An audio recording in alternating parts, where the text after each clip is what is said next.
Okay, just picture this for a second. A U.S. fighter jet gets shot down deep inside hostile Iranian territory. The crew? They're missing. The clock is absolutely ticking, and you've got an international crisis that's just about to boil over. Now, this isn't some movie plot. No, this is what really unfolded over one incredibly tense weekend. So let's break down exactly how it all went down. We got him. I mean, can you imagine?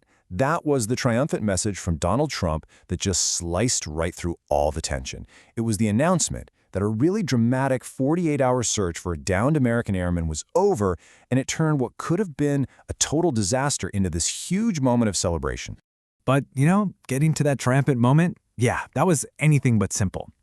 What actually unfolded over that weekend was this operation of just immense scale and secrecy. We're talking about a high-stakes mission that pushed military capabilities to their absolute breaking limit. All right, so let's start at the beginning, with the timeline. You gotta wonder, how did this whole crisis unfold, hour by hour? Okay, so it all kicks off on Friday. A U.S. F-15E is reported down. Now, pretty quickly they managed to recover the first crew member, the pilot, that very same day. But it wasn't easy. The rescue team actually came under small arms fire. Then you get to Saturday, and it's just this long, tense, silent day. Almost no news. The entire world is just watching and waiting, wondering what happened to that second airman. And then finally, early Sunday morning, the word comes through. He's safe. They got him. But that timeline, as dramatic as it is, really doesn't even begin to tell the whole story. The rescue itself was way more complex than that. So let's really dive in and look at the sheer scale of this thing. Dozens. Just think about that number for a second. Dozens of U.S. warplanes were sent into Iran.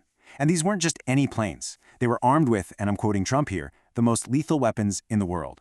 I mean, that single number tells you pretty much everything you need to know. This wasn't just about one airman. No way. This was a massive projection of power. A crystal clear message sent straight to Tehran about American resolve. So who were they going all in for? Well, the second crew member was the weapons systems officer, or as they call him, the WISO. Now, this is the person sitting in the back seat of the F-15E.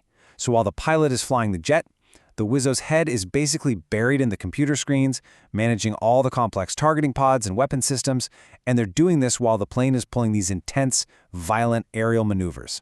It is an incredibly demanding job, to say the least. And this is where you really start to see just how complex this whole thing was. I mean, get this, we're talking about hundreds of Special Forces personnel deployed on the ground. There was a reported firefight with Iranian troops just to keep them away. At the same time, the CIA was running a whole deception campaign, feeding false information that the airmen had already been rescued, just to throw the Iranian search parties off the trail. And then there's this incredible detail. 2 U.S. transport planes that were already inside Iran couldn't take off. So they were destroyed just to prevent them from being captured. And right at the very heart of all this chaos, you've got a U.S. colonel, all alone, evading capture for over a day, deep in the mountains, with nothing but a handgun. So, as soon as the rescue was over, a whole different kind of battle kicked off. The war of information. You had both sides immediately trying to spin the narrative their way. And the contrast here really couldn't be more stark.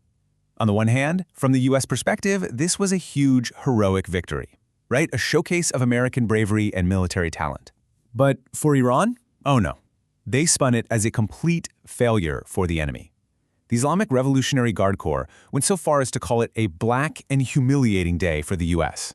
Their argument was that this big rescue was just a desperate attempt to save face after one of their most advanced fighter jets got, and I'm quoting them here, hunted down over Iranian territory. And to really hammer this point home, Iranian state TV kept bringing up something called Operation Eagle Claw.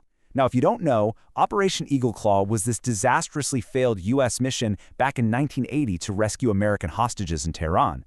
For Iran, that failure is a huge source of national pride. It's become a symbol of American vulnerability on their soil. So bringing it up now, that wasn't an accident. It was a very calculated, very powerful move. Okay, and this is absolutely crucial to understand.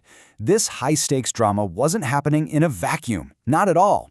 While all the U.S. forces were laser-focused on this one rescue mission, the entire region around them was basically erupting into flames.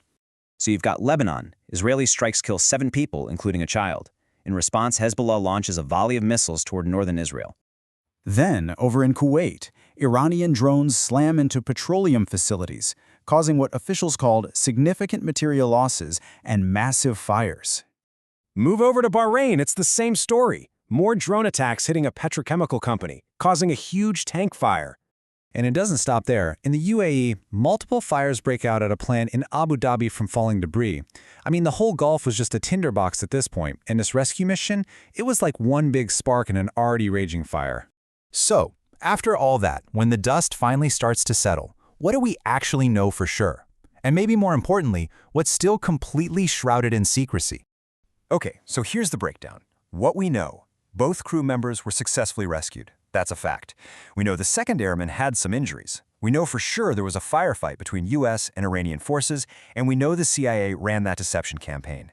But then there's the other side of the ledger. We don't know the full scale of the US operation. That word dozens is all we have.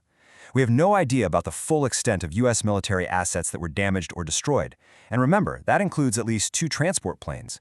We still don't know the exact location of the final rescue, and we really have no clue what the long-term strategic fallout is going to be.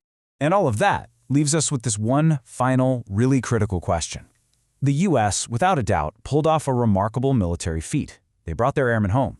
But they did it by basically pouring gasoline on a regional fire that was already burning out of control.